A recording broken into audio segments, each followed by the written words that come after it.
Hello and welcome to On the Record. Flying saucers, extraterrestrials, monsters from outer space. The government has been telling us for years that they're not real. They're weather balloons or swamp gas or reflections from the sun or the ravings of lunatics.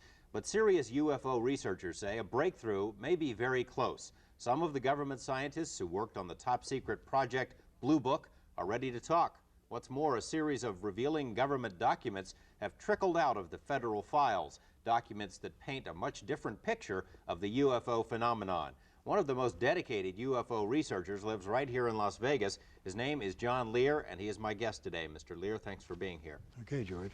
To begin with, you're a pilot, an airline pilot, captain. You have held 17 different world speed records at one time or another. You're a member of the famous Lear family that all Nevadans are pretty much familiar with, a former state Senate candidate. You don't sound like the kind of guy who would get hooked up in something that a lot of people would say is a bunch of nonsense. No, it's just by coincidence that I got really interested. This about 2 years ago. My father saw a UFO and my brother did, and they were very interested, but there was really no proof, as far as I was concerned, to really look into it until about 2 years ago. Your father and brother saw them. Can you give details? My brother saw one. He was flying a P-38 from Phoenix to Los Angeles at night. It just appeared in front of him. He made two turns, 90-degree turns. It stayed in front of him and then disappeared. And my father was flying at night, I believe, over the Arizona desert and saw one too. So you got an interest because of the other members of your family. How did you start out? I had an interest, but there was really nothing I could put my finger on. And like I say, 2 years ago, a friend of mine came through town. We had flown in Southeast Asia together, and he was retiring from the Air Force. He came over, and we started talking about where he had been for the last 15 years. And he mentioned that he had been stationed at Bentwaters. And I said, oh, Bentwaters, that's where the flying saucer supposedly was in 1980. He said, no, John, not supposedly, it was. He said, I don't care if you believe me or not. It landed. I didn't see it because we were confined to quarters, but I know people who did, and I'll give you the names, and if you ever see them, tell them you know me, and they'll tell you the whole story. Since then, I ran into one of the security police who was within 10 feet of the saucer and actually saw the 3 aliens get out and go up to General Gordon Williams, who was the wing commander at that time. Now, there was quite a bit of documentation regarding this Bentwater incident. Why don't you go into that a little bit? There's the Colonel Halt memo that came out under the Freedom of Information Act, and it told about the mysterious lights and beaming down and everything that happened in the forest except the actual alien landings. That wasn't in the memo. And there was also the tape, Colonel Halt tape, forest tape, that he made over a period of 8 hours. And there's a 20-minute segment that we've been able to get a hold of that you can hear him running through the forest and being worried, saying the thing's after us. Now, why do you suppose that hasn't come out? I mean, this particular incident, why hasn't come out if so many people, and you've told me about this before, have seen it or seen these aliens? Why haven't some of them come forward? A lot of them have come forward, but they're just not getting any press. It's something that people just don't want to deal with, the press doesn't want to deal with, and people aren't going to listen to something unless Dan Rather or any of your big press people are going to tell them about it. And they're just too spooked. The Air Force has made an art form of ridiculing people who have talked about this thing. They've done an excellent job of covering it up for the last 40 years. George, basically what we're dealing with here is, I'll give you the bottom line. Okay. I'm not trying to sell it. I want to hear your thesis. I'm not trying to sell a book. I'm not trying to promote a lecture. This is based on what I've come across after intense research in the last year. And I have found out that the government has retrieved between 10 and 15 actual flying saucers, 3 of which have been in perfect condition, 1 of which they tried to fly. They have between 30 and 50 alien bodies in cryogenic storage. We even have the name of the person whose job it is to show these bodies to the heads of state and the people who are authorized to see them. They represent at least 5 different civilizations. I can't imagine a Dan Rather or a Tom Brokaw, if that were to come to their attention, a story of that magnitude, that they wouldn't do something with it. Well, I can't answer that question. I don't know why they don't do it. There certainly is enough evidence based on what I've looked at. For instance, the Linda Moulton Howe documentary in Denver for the CBS affiliate there called A Strange Harvest. Since 1975 to 1980, when she made the documentary, there's at least 9,000 cattle mutilations. Now, the government said that the mutilations were normal. Your desert predator did these, but they weren't. The mutilations, I think we have a picture of these somewhere. Maybe we can see that as you're talking. Well, that's the next picture. There we are. This is the mutilation. New Mexico State Police did the research on, or the investigation on it, and they cut out certain parts with and the cut was made with a laser beam far sharper than anything we have. As a matter of fact, they were able to determine that they cut between the cells and didn't cut the cells themselves. We presently don't have this kind of technology. Well, if we don't know that we have this kind of technology, or you and I don't know that we don't, but that doesn't prove necessarily that it's ET. No, except that there's usually a visual sighting of a flying saucer or a light, a strange light, at each one of these sightings. Okay, you mentioned the saucers and the bodies. Now, what kind of proof do you have that is true? How do you know that? Well, let me take a look. Let me read to you first what the Air Force says about the bodies. First of all, I'm going to read from the Introductory Space Science, Volume 2, Department of Physics, United States Air Force. This is Chapter 13, Unidentified Flying Objects. Now, this is what the Air Force has the students at the Air Force Academy read. And it says, the most commonly described alien is about 3.5 feet tall, has a round head, arms reaching to or below his knees, and is wearing a silvery spacesuit or coveralls. Other aliens appear to be essentially the same as Earthmen, while still others have particularly wide wrap-around eyes and mouths with very thin lips. And there is a rare group reported to be about 4 feet tall, weight of around 35 pounds, and covered with thick hair for clothing. Members of this last group are described as being extremely strong. Now, I'm not making this up. This is an Air Force. You can pick out an Air Force physics book and read this stuff. And at the end of the chapter, they go on to say, this leads us to believe in the unpleasant possibility of alien visitors to our planet, or at least of alien-controlled UFOs. Now, the picture that we have of the big head that the Air Force describes, this picture was drawn by an Army surgeon. These are one of the bodies that was recovered in the famous Roswell incident of 1947. Tell us about that. It was the first flying saucer that crashed and was recovered by the Army. It was covered up. There has been several books about it. They recovered 4 beings, and one of the surgeons that was responsible for the autopsy drew that picture and came up with some of these interesting things in the autopsy. I'll just read a couple. 3.5 to 4.5 feet tall, 2 round eyes without pupils, no earlobes, nose is vague, neck described as being thin, arms is described long and thin, reaching down to the knee section. You can see that there's a webbed portion in the hands, no teeth, no apparent reproductive organs, brain capacity unknown, colorless liquid prevalent in the body without red cells, no lymphocytes. And there's more in that particular report. This is an autopsy report. Now, you said the government goes to great lengths, the Air Force in particular, to discredit this kind of stuff. Where did this come from? How did you get this? That came in a private, that came from the private collection of Leonard Stringfield, who was one of the premier researchers. He worked for the Air Force in the early 50s in a secret project reporting UFOs. Then as a civilian, he continued his private research, and this is out of his collection. Why does the government want to hide this? Why doesn't the Air Force just come forward? Why doesn't, why don't they level with us if this is all true? Well, there's not really much they could say based on what I've been able to find out. George, they're really, what could they say about it? They've been researching it for many, many years, and based on my information, let's say that the president decided to make an announcement. This is, if he made it today, this is what I think that he would say. My fellow Americans, I come to you before you tonight with an announcement of great importance. Despite all our denials, flying saucers do in fact exist. Where they come from, we do not know. Who is in them, we do not know. Where they are from, we do not know, nor do we know how they got here or what they want. We are unable to duplicate any of the metals found on the several craft we have recovered, nor are we able to figure out how they are propelled. We have hidden these facts from you over the past 40 years in hopes that we could give you more answers.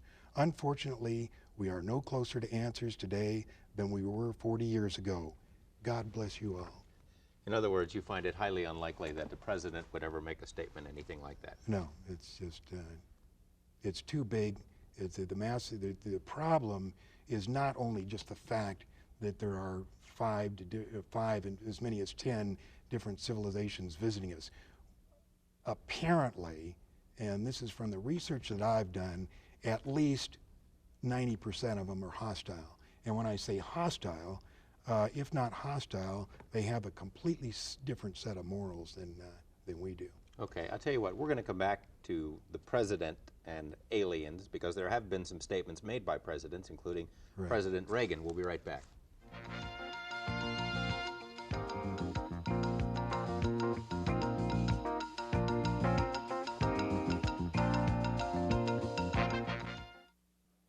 Welcome back. UFOs, are they real? We're talking with John Lear on the subject. Mr. Lear mentioned a couple of minutes ago about what the president might say about UFOs. Do you believe that various presidents have been informed about what you believe to be the truth on UFOs? Each president has been informed up to and including President Reagan. I'm not sure to the extent they are informed. Privately, I don't believe they are giving the full briefing. The people that control this information is a organization that we know of as MJ-12, and they're a top group of military and scientists. And I do know that when the president becomes president, it takes at least 3 or 4 months before he actually gets the clearance to know everything there is. Now, that doesn't mean they tell him, but it does take 3 or 4 months to get. Now, talking to the president, let's talk about what the president has actually said. Has he mentioned anything about aliens? President Reagan? President Reagan, on December 4th, 1985, this is a copy of the speech from the White House, just before he went over to Iceland. He says, I couldn't but, one point in our discussions privately with Secretary General Gorbachev, when you stop to think that we're all God's children, wherever we may live in this world, I couldn't help but say to him, just think how easy his task and mine might be in these meetings that we held if suddenly there was a threat to this world from some other species, from another planet outside in the universe. We'd forget all our local differences that we have between our countries, and we would find out once and for all that we really are all human beings here on this earth together. Now, he couldn't be just making a supposition for purpose of making a point? You're saying he's trying to tell us something? Well, here, 1 week ago at the 42nd General Assembly in front of the UN, September 21st, he says, in our obsession with the antagonism of the moment, we often forget how much unites all the members of humanity. Perhaps we need some outside, universal threat to make us recognize this common bond. I occasionally think how quickly our differences worldwide would vanish if we were facing an alien threat from outside this world. And yet I ask you, is not an alien force not already among us? Now, this is right out of a White House speech. I'm not making this up. What did he mean by this alien force? I mean, does it say? Does he go on to say something? Yeah, he says, what could be more alien to the universal aspirations of our people than war and the threat of war? I see. But the point is, why would he even bring up aliens? I mean, it's pretty far out for the President of the United States to be mentioned threats from outer space. Okay, what about President Carter? President Carter, we have the quote from Carter when he was during his election campaign, if I become president, I'll make every piece of information this country has about UFO sightings available to the public and the scientists. I am convinced that UFOs exist because I have seen one. Jimmy Carter says he saw one. That's Jimmy Carter. He saw one in So, 1973. but he didn't tell us, did he? He doesn't. The pressure is enormous on these people to cover this stuff up. How can that be? Are they afraid of a panic, that people would panic? There's the panic problem, and there's also the problem that, in fact, in Cro-Magnon man, there may have been some tinkering to make us what we are today. And that's been borne out by several researchers. We couldn't have developed exactly the missing link. Something had to happen to get us going. Between 4,000 and 8,000 BC, we had just been going along and for hundreds of thousand years not doing anything. all of a sudden, bang, we started making pottery, invented the wheel, invented fire, and everything took off. What was the key that did that? I don't know, but it causes one to think. You mentioned a couple of minutes ago before the break that you think 90% of these visitors are hostile. What makes you think that? Well, doesn't fit with what we think of as ET, you know? If you read several of these books that are on the newsstands, one is called Intruders, one is called Communion. They apparently come down, and when I say apparently, this is taken from 300 hypnosis cases. A friend of mine has done 140 of them. And the people are abducted, they're taken up into a saucer, usually lasts about an hour. They do all kinds of experiments. They give them shots, they poke them, they cut them, they do all kinds of things, then wipe out their memory and send them back. Only after several months of some psychological problems do they end up going to a psychiatrist. And the psychiatrist, on trying to find out what the problem is, in the use of hypnosis, finds out that this person has been abducted. What's the reason for that? What are they trying to learn? There's three things that they're trying to do with these abductions. The first thing is they're trying to monitor us. It started in the early 40s, and they'd put a little unit, very small BB-type object, way up in the backside of the brain, and they'd leave it there for about 18 years. They'd pick them up and put it in about 4 years old. About 12 years old, they would pick them up and monitor it. Then about 18, they'd take it out. The second thing they did is they put a post-hypnotic suggestion. According to many of the people that have been hypnotized, and we found out what they've told them, apparently within the next 2 to 5 years, there is going to be a big event. Something enormous is going to happen. And these people who have been abducted, and there's probably over 100,000 of them, have been given some place to go and something to do. But under our best hypnotic techniques, we cannot find out what it is. So how do we know that that's true? Because they said they're going to do something. They know that they're going to do something, but under the hypnosis, they can't find out exactly what it is. And the third thing that they do is genetic experiments. They've been crossbreeding. There's a very good book out now called Intruders, written by Bud Hopkins, and it's about a crossbreeding experiment with a girl in Indianapolis. And they actually, the big head, what we call the big head in research, the little 3.5 foot tall with a big head, they crossbreed that with this girl in Indianapolis, and there were 7 children. And just last fall, before the book was published, they brought the oldest and the youngest to show to her, and they let her name all 7. Now, this book has been thoroughly researched by Bud Hopkins, and although it sounds strange, believe me when I tell you, you may not find out in a month, a year, 5 years, or 10 years, but you'll look back at what I'm telling you now, and you'll say to yourself, my gosh, the son of a gun was right. Well, where's this girl now? She's just living on a farm? She lives in Indianapolis. She lives in town. Or just outside of town. She just got married. Bud went to her wedding. We all know who she is. She gets along, just fine. It doesn't mean, just because she was abducted and gave him children doesn't mean it was the end of the world. It was just a part of her life. Why don't we see a lot of photographic evidence, as many cameras and video gear? Why don't we see a lot of that? There are a lot of them. Before you go on, I know the pictures that we showed in the beginning of this program, you say they're baloney, they're phonies. That's right. The pictures you showed at the beginning were called the Myers incident. It's called the visitors from Pleiades. And any ufologist worth his salt knows, and who has researched that case, knows that he cannot back it up with the negatives and the essential information to prove that something like that happened. So we look at that as suspect. So in other words, you run into your share of phonies as well in your research? Absolutely. There's not that many, but there are a few out there. There's so many people that have real stories to tell that we're just so busy with those. For instance, let's take the November 17th Japan Airlines incident. I'll tell you what, we're going to take another break, and we'll do that when we come back. Stay with us.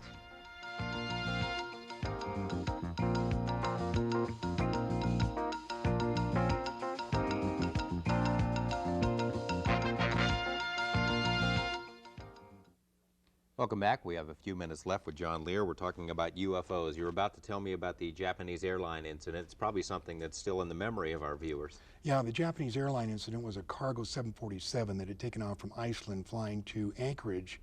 And as he passed over the United States border and the northern part of Anchorage, he was intercepted by a UFO that was twice the size of an aircraft carrier, and he was followed by 40 minutes. He made a complete 360-degree right turn.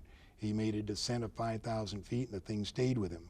Regardless of what you hear, the FAA did have him on radar, and so did the Air Force. If you have a picture there, this is a 26-page document made by Bruce Maccabee, who's a physicist employed by the Naval Surface Weapons Laboratory and one of the most respected figures in ufology. I don't think we have that picture, so go ahead. Okay, I'm just going to hold it up here, and you can see the size of the 747 to the UFO. Now, the UFO was not brightly lit like that. It's just made like that for reference. It was dark, but this is what he saw beside him. Well, whose rendition is this? This is the captain's. This is from the captain's rendition when he was debriefed by the FAA. Now, certain UFO debunkers have said what he saw was the planet Jupiter.